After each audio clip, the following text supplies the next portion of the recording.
ঘরছাড়া ৭ লাখ বাসিন্দা, মানবিক সংকটের মুখে লেবানন,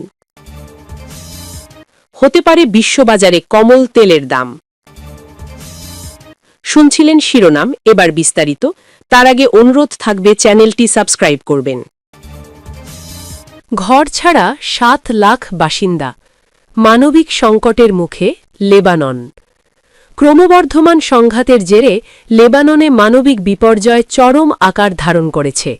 দেশটির সরকারি তথ্য, চলমান পরিস্থিতির কারণে ইতোমধ্যে প্রায় ৭ লাখ মানুষ ঘরবাড়ি ছেড়ে পালিয়েছেন এবং বাস্তুচ্যুত হিসেবে সরকারি মানবিক সহায়তা পোর্টালে নাম নিবন্ধন করেছেন। পরিস্থিতি মোকাবিলায় লেবানন সরকার দেশজুড়ে ৫৬০টিরও বেশি আশ্রয় কেন্দ্র খুলেছে বলে জানিয়েছেন দেশটির সমাজ কল্যাণ মন্ত্রী হানিন সাইদ। বাস্তুচ্যুত এই বিশাল জনগোষ্ঠীর জন্য খাদ্য ও জরুরি সহায়তা নিশ্চিত করতে কাজ করছে আন্তর্জাতিক সংস্থাগুলিও। জাতিসংঘ বিশ্ব খাদ্য কর্মসূচি জানিয়েছে, সংকট শুরু হওয়ার পর থেকে এ পর্যন্ত তারা অন্তত ২ লাখ মানুষের কাছে খাদ্য ও নগদ অর্থ সহায়তা পৌঁছে দিতে সক্ষম হয়েছে। সংঘাতের তীব্রতা সম্প্রতি আরও বেড়েছে। ইরানের সর্বোচ্চ নেতা আয়াতুল্লাহ আলী খামেনিকে হত্যার প্রতিক্রিয়ায় ইরান সমর্থিত গোষ্ঠী হিজবুল্লাহ ইসরায়েলে রকেট হামলা চালায়। এর পাল্টা জবাবে ইসরায়েল রাজধানী বৈরুতের বেশ কয়েকটি শহরতলিতে ব্যাপক বোমা হামলা চালিয়েছে, যা সাধারণ মানুষের জীবনকে আরও বিপর্যস্ত করে তুলেছে। সূত্র বিবিসি। পূর্ব তেহরানে ভয়াবহ হামলা, নিহত ৪০। পূর্ব তেহরানের একটি আবাসিক এলাকায় ভয়াবহ হামলা চালানো হয়েছে। কর্তৃপক্ষ জানিয়েছে, এই হামলায় অন্তত ৪০ জন ইরানি নিহত হয়েছেন। এছাড়া আল জাজিরার প্রতিবেদকেরা ইরানের রাজধানী তেহরানে কিছুক্ষণ আগে একটি বিকট বিস্ফোরণের শব্দ শুনেছেন।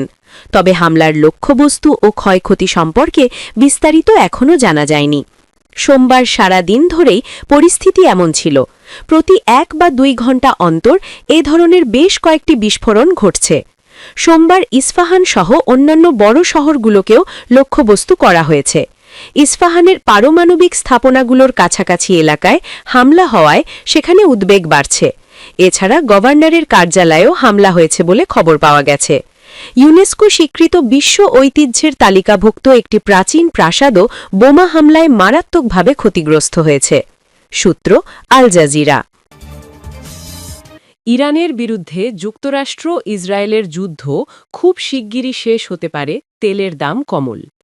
মার্কিন প্রেসিডেন্ট ডোনাল্ড ট্রাম্প ইঙ্গিত দেওয়ার পর আন্তর্জাতিক বাজারে তেলের দাম কমে গেছে। গতকাল সোমবার ৯ মার্চ ৪ বছরের সর্বোচ্চ অবস্থানে ওঠার পর তেলের দাম দ্রুত নেমে আসে। বৈশ্বিক বাজারে গত ২৪ ঘণ্টা ছিল বেশ অস্থির।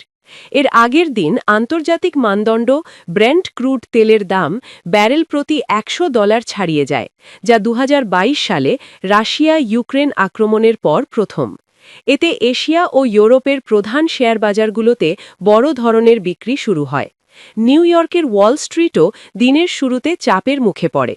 এরপর বাজার পরিস্থিতির দিকে ঘনিষ্ঠ নজর রাখা ট্রাম্প কথা বলতে শুরু করেন। সিবিএস নিউজকে দেওয়া সাক্ষাৎকারে তিনি দাবি করেন, ইরানের বিরুদ্ধে যুদ্ধ প্রায় পুরোপুরি শেষের পথে।